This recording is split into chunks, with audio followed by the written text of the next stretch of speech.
And now we get to the 10th season of the show, Survivor Palau. Palau, definitely an interesting season, that's for sure. Yeah, definitely an interesting season. The show. Again, I wasn't sure how I was going to view Palau after Rewatch because it's the one season I really didn't go back to often. Of course, there's definitely a lot of memories about Palau, but I wasn't sure how I really was going to feel about it. But, hey, huh? Suppose that. Well, again, I'm not sure I would put it in top tier. I would say it's probably close to that top tier, honestly. Because Palau, I think it's a great season of the show. This was the first season to actually have 20 contestants, which, okay, around that time was definitely surprising. This was the first time that we had 20 players. You know, had that weird thing with basically they would select the two tribes, and basically the people that were not chosen were immediately eliminated, which Johnson and Wanda, which, yeah, didn't really get to actually do much of anything. So, yeah, that's pretty unfortunate. I'm not sure how well they have done anyway, but yeah, yeah.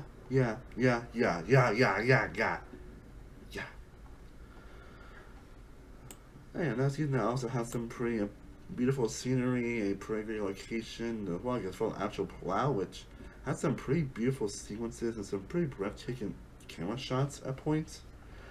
But of course, let's get to what is this season most memorable for, and that is the destruction of the Oolong tribe. Which is the thing I think everyone knows the most about this season is the destruction of that tribe. And there's a good reason why that thing is definitely the most memorable about this season, because it is an interesting storyline having one tribe that just doesn't win any immediate challenge ever. Like the only time that the other tribes are losing something is obviously the whole thing where they have both tribes go to tribal council. But other than that, pretty much no tribe goes to tribal council. Their tribe doesn't even go to tribal council and winning every immediate challenge in the tribe of Oolong, and they're going to every single fucking tribal council. Which is insane, honestly. And which, to this day, Oolong is still probably the worst performing tribe in the show's history. I mean, while they went with a few more challenges, they didn't have any immunity. Not at all. It does make for a very compelling, seeing the tribe still lose, but at least you got a multi-star cast. There's a couple of good players I'm pretty sure nobody remembers who Ashley is, who was the second brother of Oolong. I'm pretty sure nobody remembers who she is, honestly. I told her played who she was, and for good reason. And maybe Kim's also not the most interesting character either, but everyone else, I thought was really. Wanda had an interesting thing, which was kind of later, but ended up being the first boots. Jeff was someone that could have actually done pretty well, but of course, ended up getting injured and the master tried to run him out. Angie had some pretty surprisingly fun moments and was actually playing pretty well, actually. Then you had James Miller, who is probably one of the most underrated female characters ever. I didn't forget how great James was as a character. We had some pretty hilarious one-liners, some great moments throughout. And then there was Ibrahim, who can be a bit boring at times, but he at least has his moments. Then of course you got the two left ones. First you got Bobby John, who definitely, I think stands out a bit more honestly Guatemala, but he does have his good moments. He does have his great back and forths and great moments from a lot of players throughout. And of course, we got Stephanie Lagosa, who, of course, is now X-File icon up to this point, which got GP next season Guatemala, which finished second, and second boots, and was second boots in his films, but then has made a bit of a resurgence recently, and most only she competed on a show called Stay in the Grass, and also competed on the recent Trade season. I think they do a great job making Stephanie such a verbal underdog. But she definitely has a lot of up and down moments throughout the season, mostly really down, but she never gets up, and then she ends up getting a point where she basically, it was her about John that lose the two players, and then they end up going to probably the first fight, making a challenge in the show's history. And Stephanie's winning, and Stephanie, while Stephanie ended up last day long, she ended up finishing 7th. She was still a great presence throughout. Then we get to the core people in general, where we got Willard, who didn't really honestly get shown much until this boot episode, and it's one instance, but don't try to hide that Will's gonna be the boot. I think other players like Kobe, who basically, and you can tell from when, obviously, when he got to the match that he was probably gonna be the first boot, and well, behold, he was the first boot. You had Janu, who obviously ended up quitting the season because Elms got the best of her and just didn't like the people she was with. which definitely has been kind of a storyline, a more recurring storyline this season than I actually remember it being, actually. I don't remember much from Junior this season, from her quitting, but she was still fun presence throughout. Then you got Greg, who definitely also has good moments as well, and also had an epic blindside this season. And you got Karen, which, as Katie says, Karen sucks. I don't think I can say anymore. Then you also got Jen Lyon, who, by the way, may she rest in peace, because also she did pass away recently. Passed away in 2010. And who also played a surprisingly good game up to her boot episode, honestly. Which was, I think was pretty well, and aside from obviously with Martha Greg, was in a good position, actually. Then you also got Key, the runner-up this season, who people did not expect at all this season, and it's pretty obvious that she was going and she was going to win. Then we get to the two main people this season, the two main characters of this season. We got the third place finisher in Ian Rosenberger, who definitely is one of the best players of the season, who definitely had a great social game, definitely played pretty well, and was a pretty integral part of this season, and was shown significantly a lot throughout, especially with his relationships with a lot of the tribes and the players throughout, especially with Katie and Tom. And of course was part of the Fire Me Challenge, which I will get into in a little bit. The obviously is when the game starts to really dip, but then he started to become a big target, and led to a pretty emotional moment at the Fire Me Challenge, which again I won't get into. And of course, there's the one himself in Tom Westman, who is probably one of the most believable winners on the show's history. I think you kind of tell from a certain point that he was definitely going to be a potential winner candidate, especially when I think he won a lot of media challenges, and was a big target, didn't seem anything was against him, or just a pure likable presence throughout. Well, there were a couple instances where he was probably targeted. He somehow had one of the most dominant games in the show's history, and was just pure likable and won just like that. And it's one of those. Tom's a great winner, honestly. Tom is a fantastic winner. He definitely is a very deserving winner, honestly. I don't remember where I would rank him in my winner rankings, but Tom is definitely a bright spot of the season. Again, this is a season where you get like so many back and forth, so many last shows, because it doesn't put me at the final 7, but basically, they were actually thinking of voting on Tom, actually. But again, like I mentioned before, Karen sucks! Which is a funny line, which if you see the season, you know why that moment's so hilarious. And of course, got the great blindside like I mentioned earlier, where they actually got rid of a big threat, actually, and managed to get one of his close allies key to vote against them. You got the arc where basically Ian starts to go downhill in terms of his social prize, where basically he had to win the 5-5 war challenge. He took Tom with him, though he was supposed to take Katie. They didn't give each other, and then, I think it was probably going to be the boot, but yeah, Garen sucks.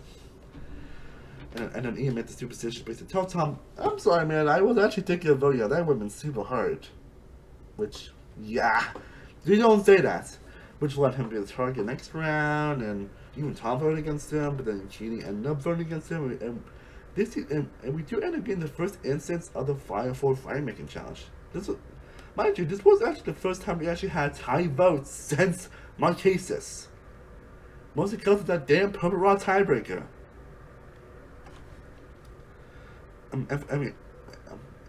We also got a fire making one before, well, obviously, it's when there was only Barbara, John, and Stephanie, and then the other became a fire making challenge to be the last duel on understanding, and to be a sword to Korra. And while they're not most exciting, well, obviously, I think the fire making challenge will obviously get a lot more epic, a lot more, in the later seasons. They're still fun to watch, honestly.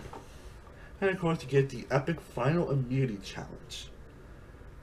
The epic final immunity challenge. Which is still barely to this day, probably still debated with Borneo, it's probably the best fire immunity challenge in the show's history. As well as the fire immunity challenges are not talked about in such high regard nowadays, and it's a good reason, honestly, which obviously they don't really do much with fire immunities nowadays. Unfortunately, they don't get invented like they used to be. Like they really don't, honestly.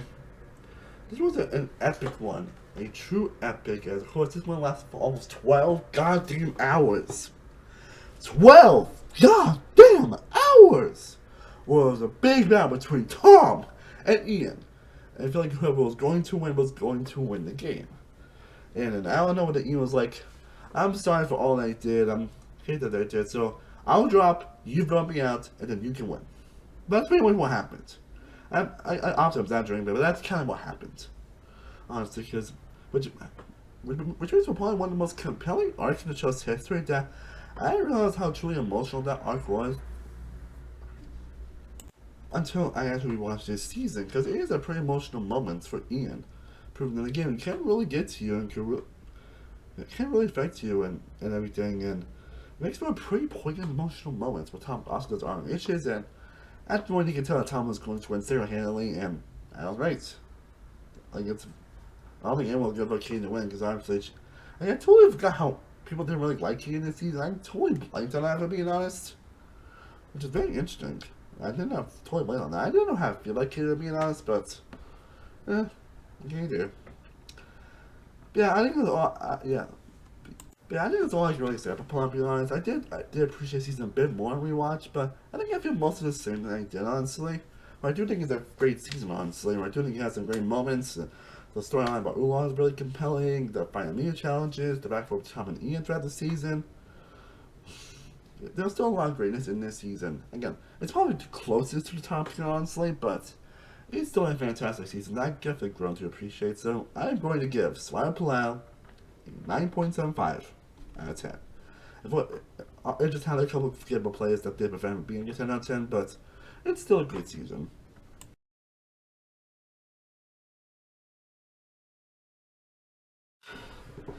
And now we get to Survivor.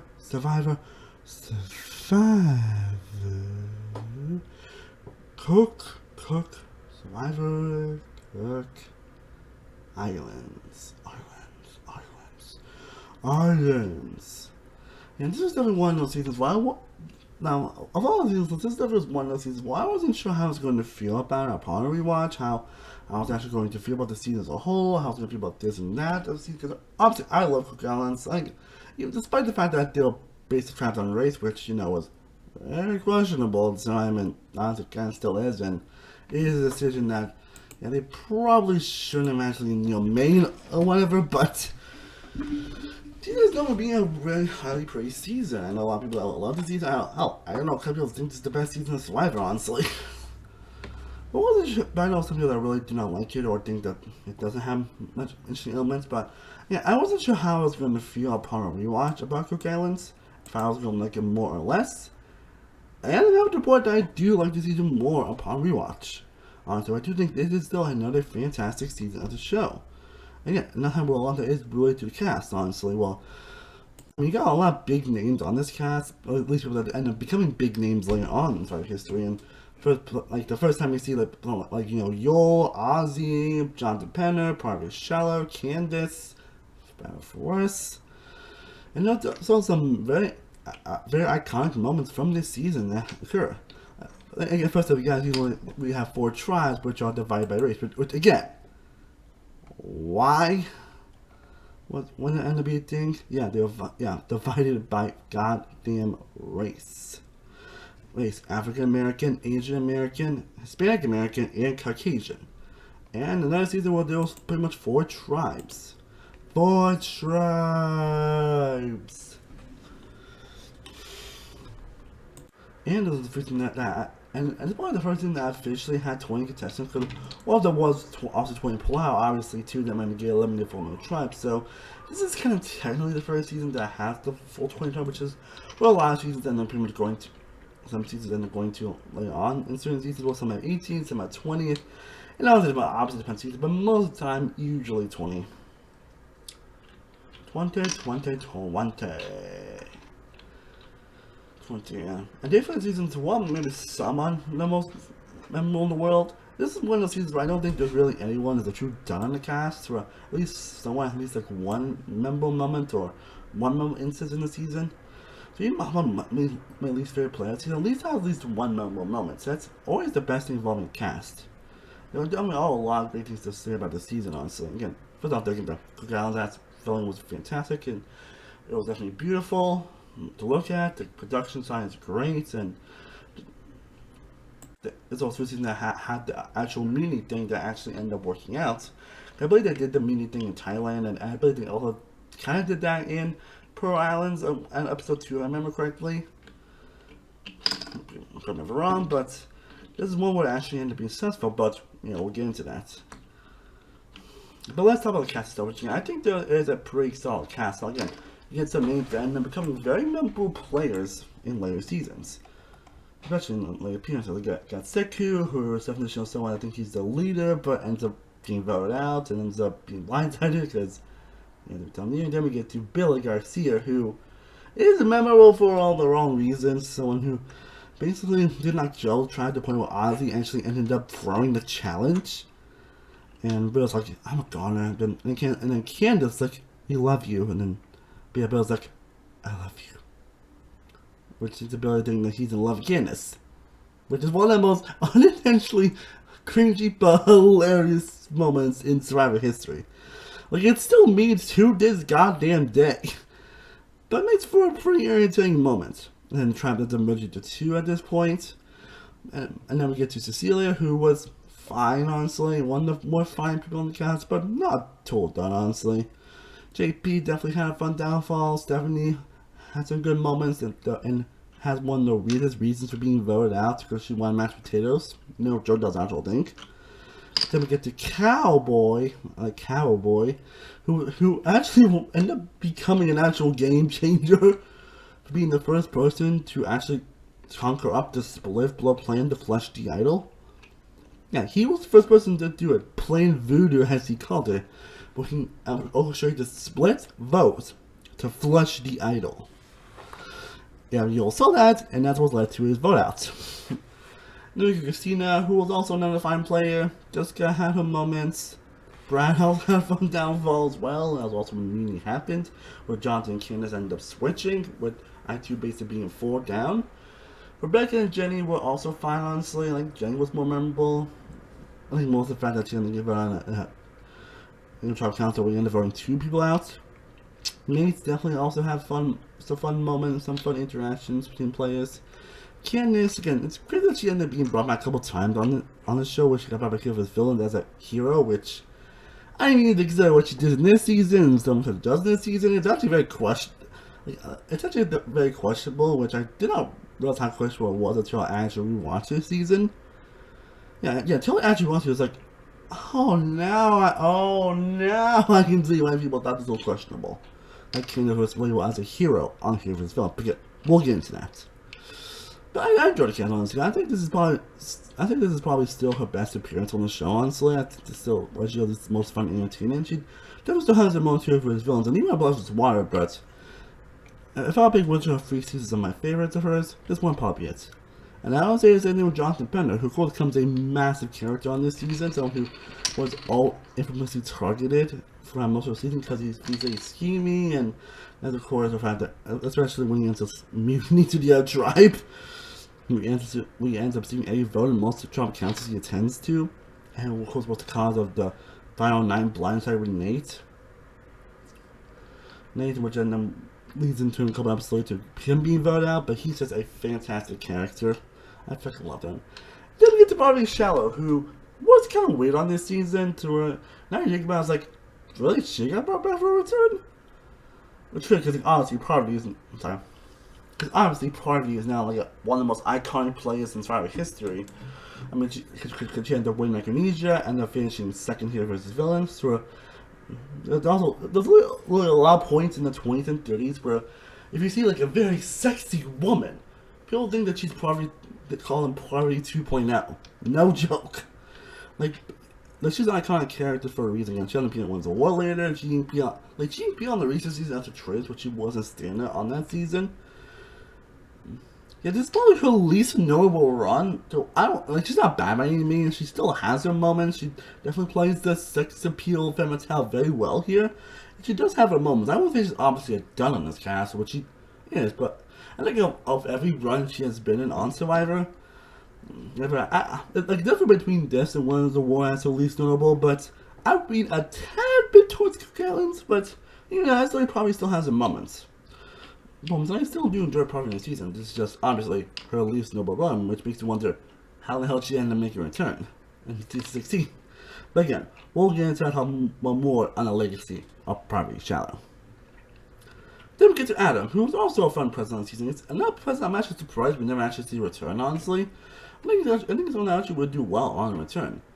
Sandra was also had some moments as well. Not the probably the least memorable of the I-24, but I still like that. And this is also the first season where we got the final 3, which I know there's actually a lot of debate of people kind of sick of final 3s now. They just want a final 2 nowadays, honestly. Honestly, that watch time was relatively silly. I can definitely see why, but there was definitely a surprising time where there actually ended up being 3 people in the final Champ Council. And we all knew that Becky didn't have a chance, honestly. She was more attached to Yul, but I still like Becky. And then we get to the fake final to Ozzy Loesch and Yul Kwon, 2 of the most iconic figures in the show's history. Obviously, Ozzy ended up being in 3 more seasons in Micronesia, where he was part of one of the biggest blindsides, South Pacific, where he ended up being about 3 times, and ended up returning twice. And he ended up having a pretty not interesting run in Game Changers. Yeah, he ended up 3 times after this season. And he's nowhere here for a goddamn reason. Well, I still think this is obviously probably his best game, and at least his best time on the show. Well, he had more epic moments in South Pacific and Micronesia. In terms of just pure gameplay, in terms of just his personality, this is probably the most I enjoyed Ozzy. Honestly, because he's known for being part of the biggest challenge in the show's history by winning, obviously, 5 individual muties, and there's definitely a chance he probably could have gotten voted out if that was the case, but Ozzy was definitely a fun present this season. He definitely was a great foil. He had some great moments, some great banter back and forth. You just can't help but enjoy the guy, at least on this season. But then there's the winner of the season in Yul, and I've pretty much gone high up more on Yul after this rewatching. I've always loved Yul, honestly. I've always loved Yul. But this is, in my opinion, just gone way up on Yul. Like, way up on Yul. Sorry. But yeah, my opinion has gone way up on this guy after this rewatch. And I think he's a lot more higher on my winner ranking. If I would, I could actually do plan on doing a winner ranking on this channel. I think after I finish my rewatch series. But you don't have to be very high up on that list, because man, I fucking love this guy. He had great personality, one of the biggest strategic thinkers in the show's history, one of the biggest minds in the show's history, where he ends up making great move after great move, has an incredible social game which led to his win. And of course, he did an excellent thing in the final 9 by showing Jonathan Penn his idols, like, hey, find this, keeping my alligator, which led to Jonathan obviously flipping. And he ended up doing some great, incredible journey management, which led to his win. Well, he's definitely plays an incredibly impressive game. You can help but really appreciate that. Again, there's definitely a lot of debate whether or not that super idol kind of benefit from that, and I think that kind of threw that in. Whereas the war, but that was more from other reasons. But overall, I'm definitely very high on Yul this season. Again, that season 1, you get a lot of fun challenge moments, a lot of great character moments. Like you can get one moment where Jonathan basically just fucking screams at the other, just like, "Shut up, Jeff!" I don't, I mean, I just said that, but you kind of did that when you get frustrated doing a challenge. Which is pretty hilarious. You know, Jonathan's just a fantastic character and has many great character moments throughout the season. And you got part beating the sexy feminine she is, especially in this, we see what she ends up going naked in the hotel with Yul and Ozzy. Like, yeah, that moment just makes me giggle every time I watch it. It's like, what? I can yell that? Well, yeah. I don't know, that was just hilarious. Yes. Again, the whole plain voodoo thing, which basically is the first instance we have seen the split vote plan, which has become was now more of a common occurrence in Survivor nowadays. This was the first time it was actually introduced. And I mean, forgot one of all people. Who is another player I'm actually surprised we never actually saw back, honestly, considering that. But he was a fantastic character and also has many other great character moments on this season. You got the whole thing with the romance between Candace and Adam, which was a little weird. But it had its fun moments. Honestly, again, I'm sorry. And then, of course, you got the final. And of course, you can't talk about Chris, but talk about the embarrassing Final 4 fight making challenge, where basically the ended up being a battle between Sandra and Becky. And then basically it took them forever to actually get a fight started. Well, they were pretty terrible, and everyone was like, "Oh no, just get this out of the place." Again, it's memorable for all the wrong reasons, but at least for good, at least for fun reasons as well. Like, you can help but just laugh at the whole thing. Like, oh my god. And again, the whole Bureaucrat Garcia thing I mentioned earlier that's still mean to this very day and still talked about to this very day. And overall, a season that just put a big grin on my face throughout, honestly. I'm happy to report that her runs did hold up on Rewatch. Despite the whole, racist thing they did here. And of course, there's also the whole meeting thing that happens in this season where basically Candace and Jonathan end up switching to Rero. Where I'd be told, hey, you can switch your tribe. You can leave your tribe if you want to. Which obviously ends up happening. Yeah, after that ends up happening. And I believe it's also the first. Yeah, this is also the first season where we also get a 9-person jury here, which is. It's the first season we also get a 9-person jury, which was obviously kind of more common having 8 or 9 people on jury. This was the first time we actually saw that. And of course, there's the infamous twist where after Becca got voted out, they end up immediately voting out someone else with Jenny, who has a pretty much an exit from the game. And of course, there's a lot of bits of what would happen if I too end up losing that challenge. Which that would actually made for some which honestly that actually would be a lot more interesting actually. Yeah, yeah, Cook Island, fantastic season. I'm happy to report that does hold up. I don't think there's many issues or duds or things like that. Season where I think it's actually paced pretty well. I think the cast is pretty well done. I think the challenges are great. I think also Exile Island's back and used pretty well here, which also makes it some great character moments. I know it's a long season, but yeah, Cook Island, fantastic, 10 out of 10. Happy to say that I enjoyed it a lot more on this rewatch.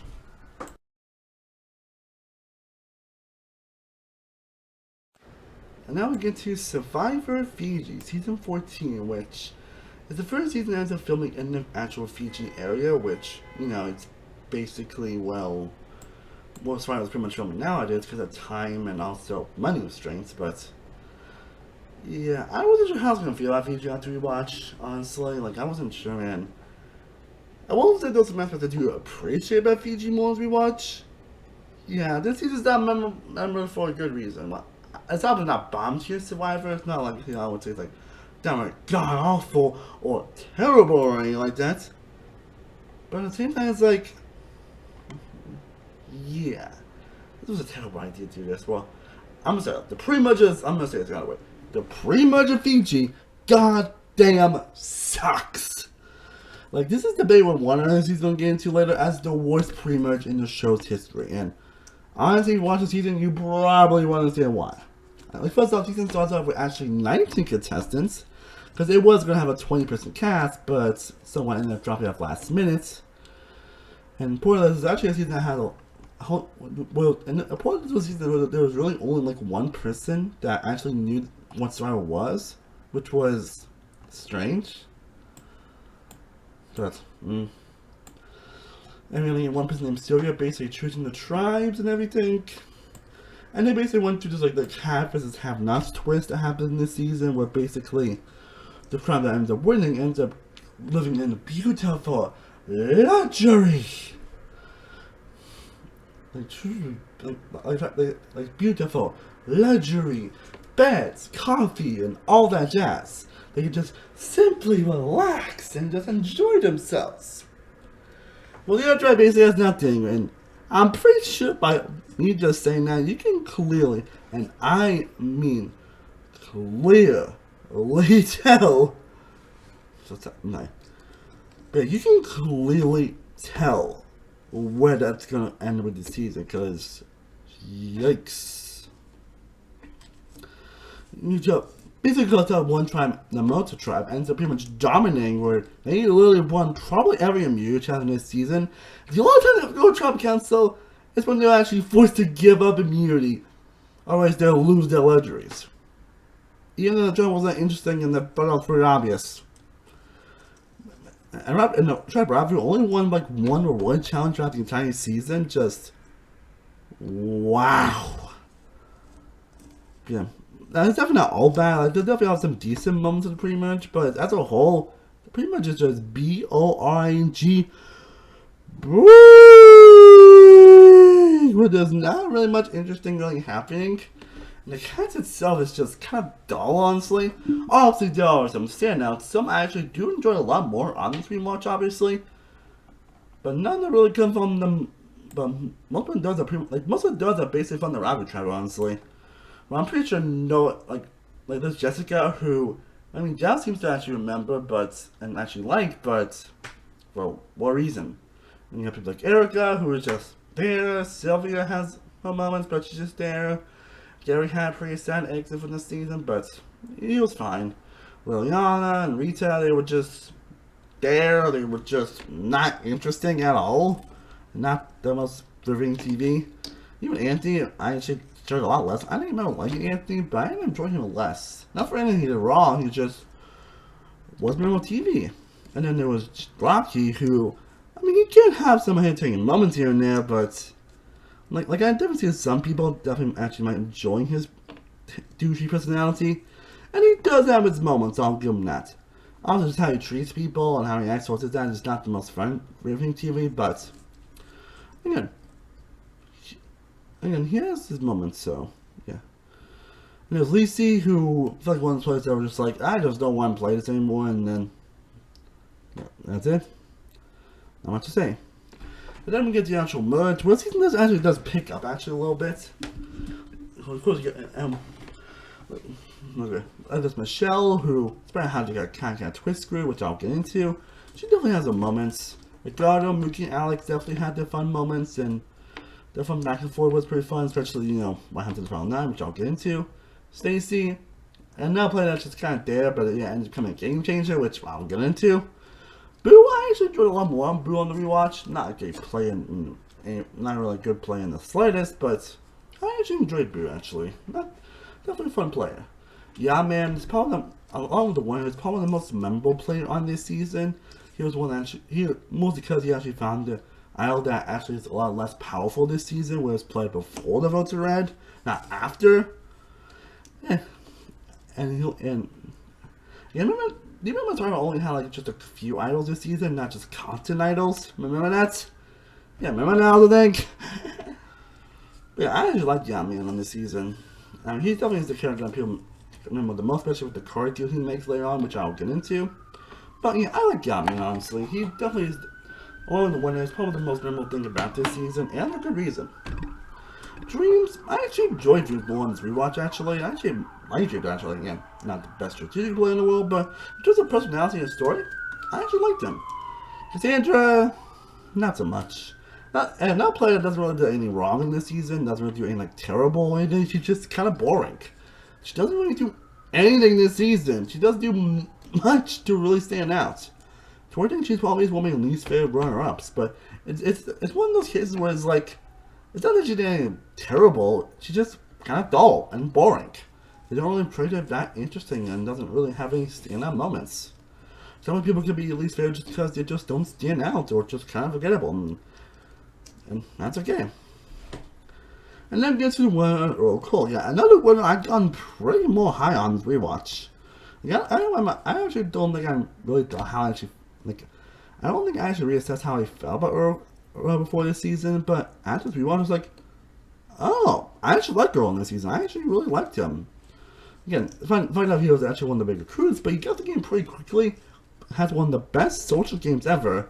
Had a random vote, was one vote away from basically playing a perfect game because he got one random vote at the third round. And he has to be the first Survivor winner to win by a unanimous vote. Yeah, he won by a unanimous vote. 9-0. But Earl is great socially, he's great personality-wise, he's just great in general. Again, it's kind of honestly, the more I think about it, it's actually kind of a shame he didn't return. I think he was actually originally on the cast, so wasn't actually set to be on there, but of course obligations ended up causing that to go through. But honestly, I would not mind seeing Earl make a return in some way. I would not mind seeing Earl make a return down the road. I would not mind that, honestly. He played a pretty impressive game. I really enjoyed it this time around. At least a lot more this time around, honestly. But again, I think after the final 10, the merge does definitely pick up a little bit. I mean, by the fact that it actually was the first instance to, well, it's not more prevalent nowadays, honestly, than To be honest, I think you can't just not do it anymore, to be honest. Of course, the instance where based on the end of going to 2 teams of 5, or the winning team is safe, and 2 teams of 5, well, there's a case where one team is safe, and the other goes to tribal council with no strategy, which has Michelle being pretty much swamp screwed or twist screwed.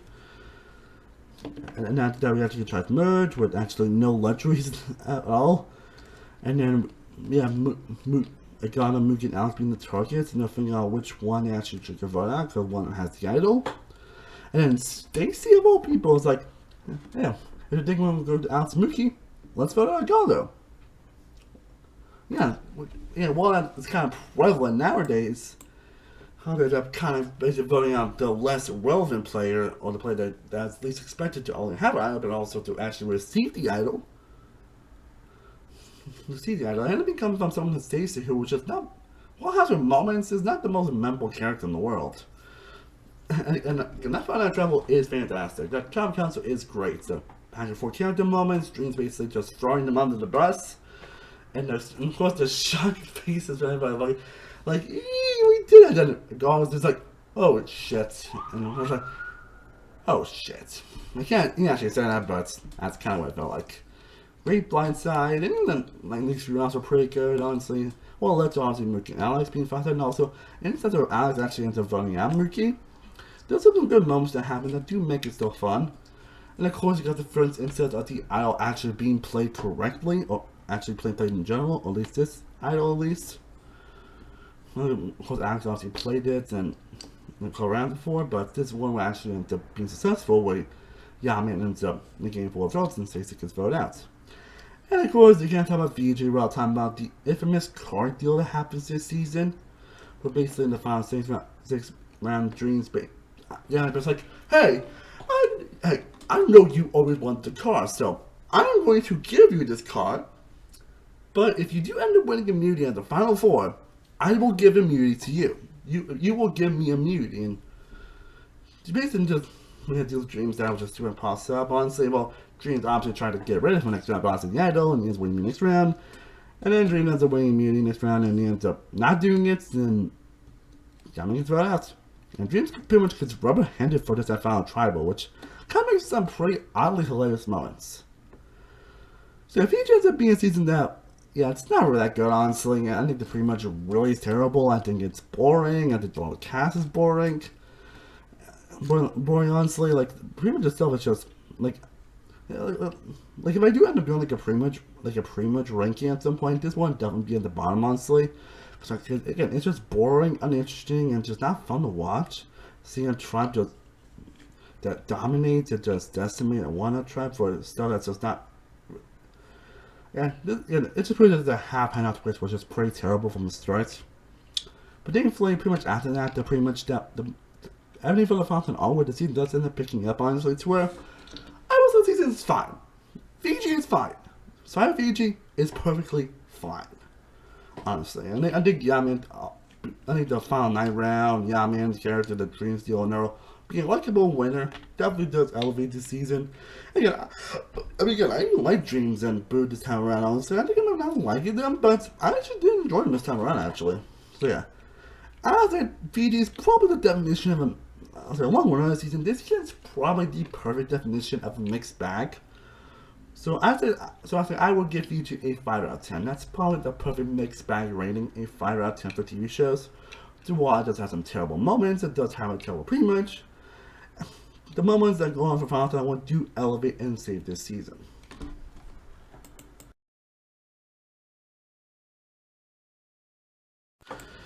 Now, if there's one thing I definitely realized after doing this rewatch series is that, man, I miss when Spider used to go to locations and used to have teams, honestly.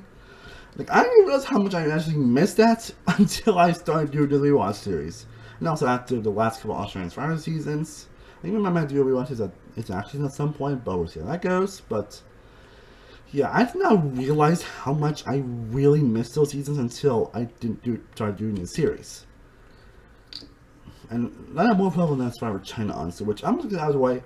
Survivor China is one of my favorite seasons. I love China. China is fantastic season.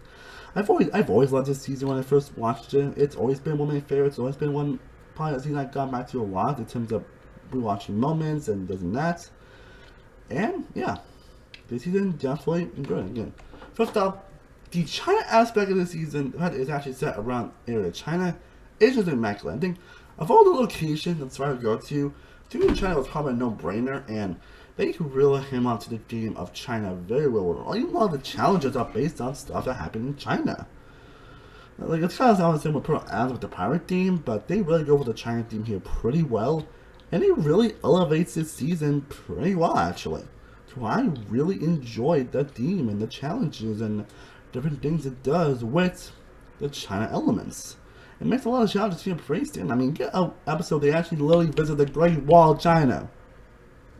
They literally visit the Great Wall of China at one point in this episode, in this season. Yeah, but the landscapes, the oceans, and certain areas are just beautiful. Even the idols are pretty much like China theme, with of course it being like a part of the tribe. With them basically obviously, you know, attached to the tribe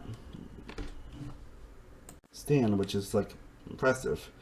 And again, another season where I think the cast itself is pretty great. It's not one of those seasons where I do the cast, there really is hardly, if not ever, any deaths on this cast, honestly. I think everyone does at least stand out one minute. Of course, you got the first. Sorry. So I'm trying not to. You got the first boot in Chicken. That's literally his name. Chicken. Chicken. Who has one of the most hilarious reactions where, like, first boot of Chicken. Damn! Like, what he said, it's the way he said, damn! It's just hilarious. Then we get to Ashley Marazzo. May she rest in peace, because I think she did pass away a while. I don't know when she passed away, but I know she did pass away. May she peace. We definitely had an interesting role in this season, and definitely had a little fun around with Dave throughout this couple episodes. Then we get to Leslie, who definitely had an interesting role in the season, where she didn't end up, well, you can tell that she wasn't getting along well with some tribes and this and that, which kind of left me voted out, but she thought it was a nice player to watch. They had a fun villainous downfall, had some really fun moments throughout, was a fun pretty much villain. Then we get to Aaron, who it was probably the biggest swap through player in Star Wars history. This based on a moment basically to find out they basically have two people from Fei Long and John Hu to name the tribes. Basically have two people go from one to the other tribe, and two people also go to the tribe. For Aaron and James ended up going to Zhan Hu, and Shira and Frosty ended up going to Fei Long. And Aaron got increasingly screwed to where they literally threw the challenge just to get rid of one of them. They literally threw the challenge just to get rid of one of the people, which is probably one of the most hilarious challenge draws in the show's history. Just not even saying something. It's fortunate because Aaron actually was on a great position in his tribe. He was probably seen as the perceived leader of the tribe, to where, honestly, he probably could have made it to the end, honestly. I think a lot of people are really still wanting Aaron to return because he got screwed. And I can see why, honestly. I mean, may not be the most rated TV in the world, honestly, but he still was a fun process to watch, not gonna lie. Then we get to Sharia, who was fine, honestly. Probably my least memorable play, honestly, but she still has some moments. You have Jamie, who definitely has a great role. Definitely one that plays with Zon, who does stood on the most. And one of the players that basically was part of the challenge throws and everything. And she definitely has great character moments of getting back and forth throughout the season, especially with James and Todd and everything. And you can help and enjoy her on this season.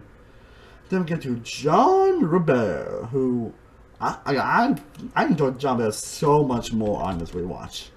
I think I've always liked John Robert, honestly. It's just this weird character, this weird, interesting character.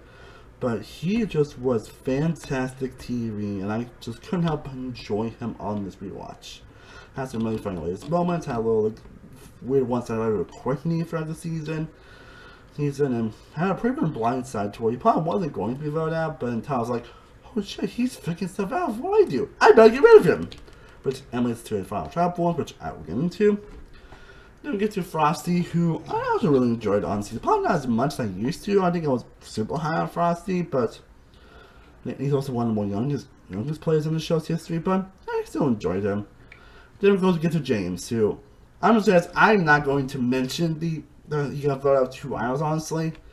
That's because he's been really cute enough for that, honestly. I think Sarah's still really cute for that, which Why?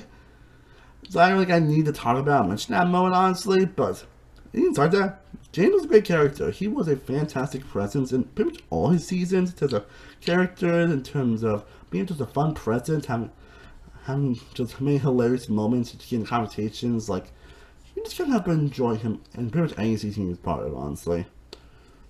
Then we get to Eric, who also has his fun moments, and the one I actually enjoyed more on Rewatch, honestly.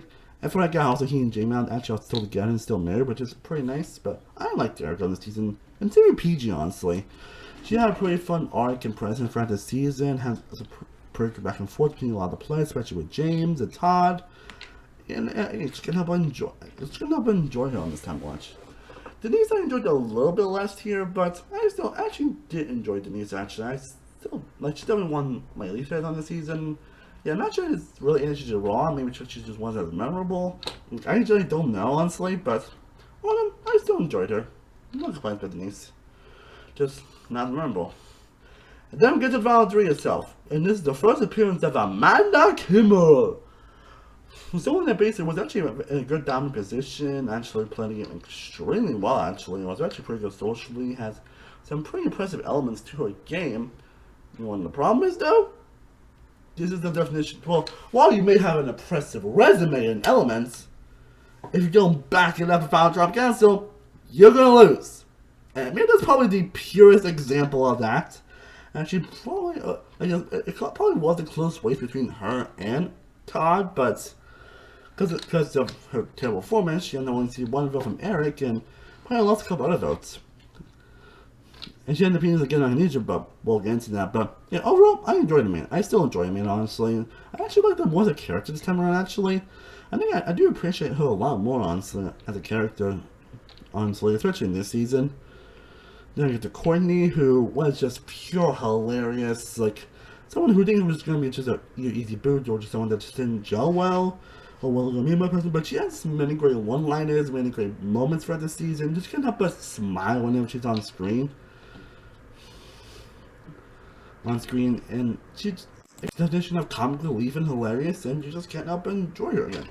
Not the best gameplay in the world, but again, I still enjoy Courtney. No complaints about my own Courtney. And then I'm getting to one of the top guys. We got to 3 winners in a row. Well, my opinion just jump up on a rewatch.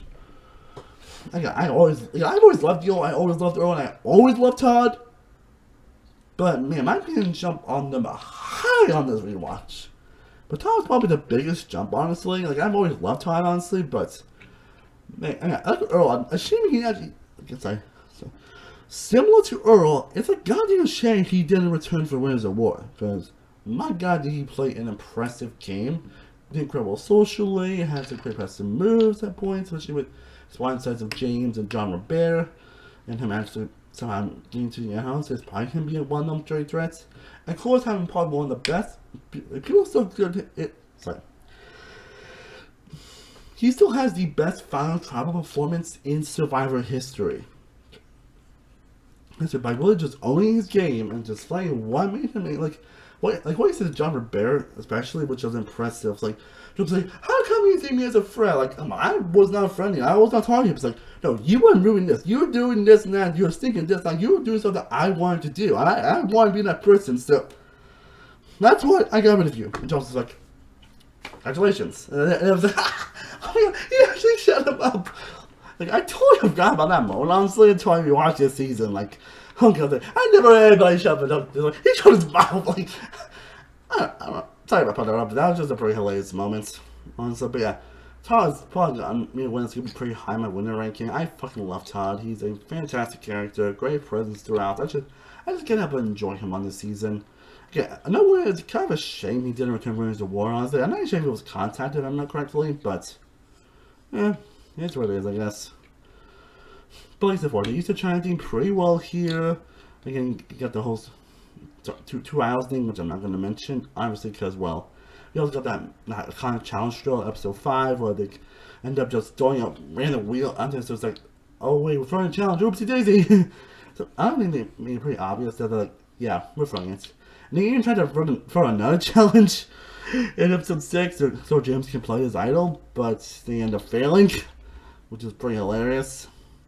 But you also get some fun villains, previous characters. Again, Day was a pretty fun presence as well, like I mentioned earlier. You get some pretty fun emotional moments as well, involving PG and Denise, and you get some just great hilarious character moments. Like there are character moments sprinkled throughout this season. Like this is definitely a season that has one of the most character moments in the show's history. And I think that's all I can say about China. I think China's still one of the best seasons of our history. I still absolutely adore it. It's an easy 10 out of 10, honestly. An incredible season, incredible cast of characters. It's paced pretty well, has many great character moments, has many great blind sides, and still find members well to this very day. And for good reason, honestly. Again, this one seemed was like, I really miss when Survivor used to do deans and used to go to different locations. I know that I missed that. I realized that until I rewatched this season.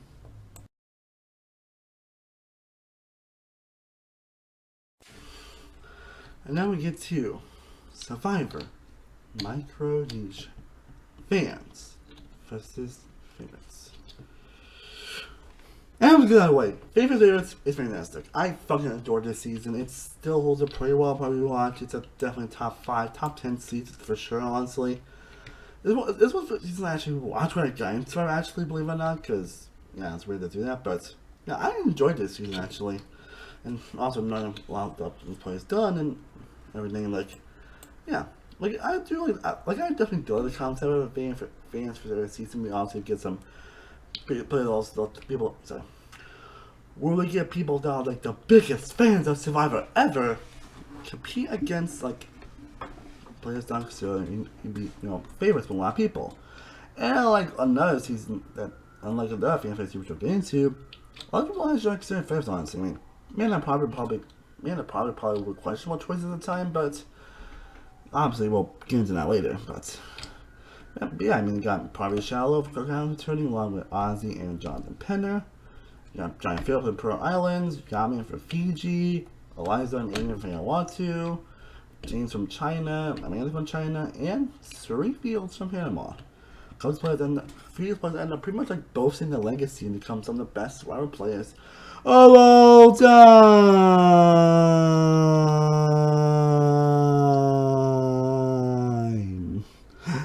So that's being of the fans, and there was definitely one fan that will get into. Pretty much everyone in the fan tribe as pretty much very memorable, honestly. I was like the first Mary is not the most memorable character in the world. She doesn't really get much development, but I don't want to say she's a dud, honestly. But everyone else is memorable. Again, Mikey B, and I kind of like to go back and forth with Joel for the season. And Joel was a fantastic, pretty much villain on the season and had a fun downfall. Chet, who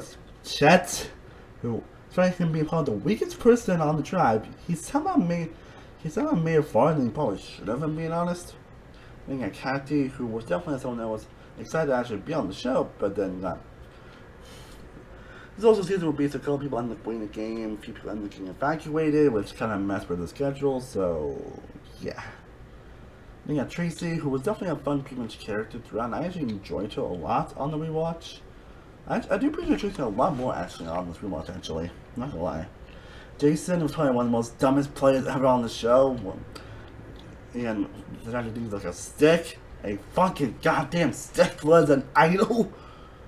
Oh my god. Then get to Alexis and Natalie, who I definitely enjoyed so much more on the rewatch. I've always enjoyed Natalie and Alexis for obvious reasons, but as characters, I enjoyed them so much more here. And of course, despite this blunder, which again, I'm also going to mention the fact that Eric gave up individual immunity to Natalie and give her up because again, similar to the James in China giving her 2 idols and everything, gave vote out with 2 idols, and Eric gave individual immunity and gave vote out. I think they were really good enough, so I mean it's definitely one of the best moments in the show's history, I'm not gonna lie, but come on, I haven't been really good enough. I doubt so. But yeah. Sorry, but yes. But Eric was weak TV as well. Again, the cast is always fantastic, and so many backwards dynamics, so many crazy moments that happen. Like this one has some of the most iconic moments in the show's history. I'm not even sure if I should even mention them. Again, aside from the opposite individual immunity thing, obviously, and having some great back and forths, like for like yeah, Giant Fair Play basically someone that I was like, oh my god, so excited to see Giant Fair Play back after so long. Only for him to basically be like, hey, vote me out. I don't feel this game anymore. I just want to go with my girlfriend. And they expect his wishes, and I'm sure Jeff was talking about that.